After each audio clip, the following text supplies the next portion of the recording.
অনেক স্বপ্ন নিয়ে যে ব্যবসাটি শুরু করছেন অথবা শুরু করতে যাচ্ছেন, সেই ব্যবসাটি যদি আইনগত জটিলতার কারণে বন্ধ হয়ে যায়, তখন নিশ্চয়ই সেটা আপনার জন্য বিশাল ক্ষতির কারণ হয়ে দাঁড়াবে। এই ভিডিওটিতে আপনাদের বলবো ব্যবসার এমন 3টি গুরুত্বপূর্ণ আইনি বিষয় যা মাথায় রাখলেই আপনি অনেক ঝামেলা থেকে বাঁচতে পারবেন। ব্যবসার জন্য প্রথমে যে জিনিসটি প্রয়োজন হবে সেটি হলো লাইসেন্স। আমরা অনেকেই ফেসবুকে পেজ খুলে ব্যবসা শুরু করি, কিন্তু ট্রেড লাইসেন্স না থাকলে সেটা সরকারিভাবে অবৈধ।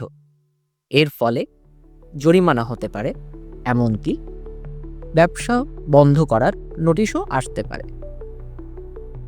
একটি ট্রেড লাইসেন্স পাওয়া মোটেও কঠিন কাজ নয়। আপনার এলাকার সিটি কর্পোরেশন বা ইউনিয়ন পরিষদ থেকেই সহজে ট্রেড লাইসেন্স সংগ্রহ করতে পারবেন।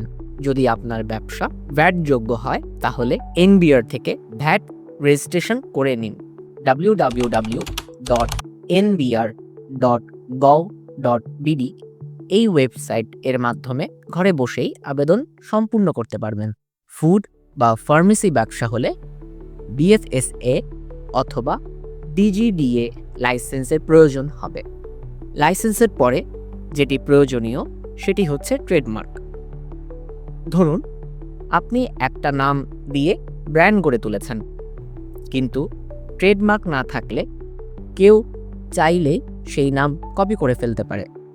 তখন আপনি কিছুই করতে পারবেন না, কারণ নামটা আইনগতভাবে আপনার ছিল না। এই সমস্যার সমাধান হচ্ছে ট্রেডমার্ক। ডিপিডিটি অফিস অথবা www.dpdt.gov.bd এর মাধ্যমে ট্রেডমার্ক রেজিস্ট্রেশন করে ফেলুন। আপনার ব্যবসার নাম, লোগো, ট্যাগলাইন সবই এতে সুরক্ষিত থাকবে। তৃতীয় এবং সর্বশেষ হলো ট্যাক্স। অনেকেই মনে করেন ট্যাক্স মানেই বিরক্তিকর কাগজপত্র, কিন্তু একটু সতর্ক থাকলে এটা সহজেই ম্যানেজ করা যায়।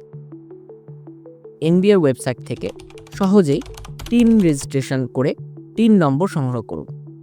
বছরে একবার এনবিআর ওয়েবসাইট ব্যবহার করে ঘরে বসেই ট্যাক্স রিটার্ন জমা দিন। এছাড়াও প্রোডাক্ট বা সার্ভিসের ধরন অনুযায়ী ভ্যাট রেজিস্ট্রেশন লাগতে পারে। শুরুতেই এই 3টি দিক লাইসেন্স, ট্রেডমার্ক ও ট্যাক্স ঠিকঠাক করে নিলেই ভবিষ্যতে আপনার ব্যবসা আইনগত কোনো সমস্যায় পড়বে না। আইনি নিরাপত্তা ছাড়া সফলতা সম্ভব নয়। কমেন্টে জানিয়ে দিন আপনার প্রশ্ন, আর এমন আরও ভিডিওর জন্য সাবস্ক্রাইব করুন আমাদের চ্যানেল। কণ্ঠ উপস্থাপনায় কাজী গনিউর রহমান, দ্য ডেইলি কর্পোরেট।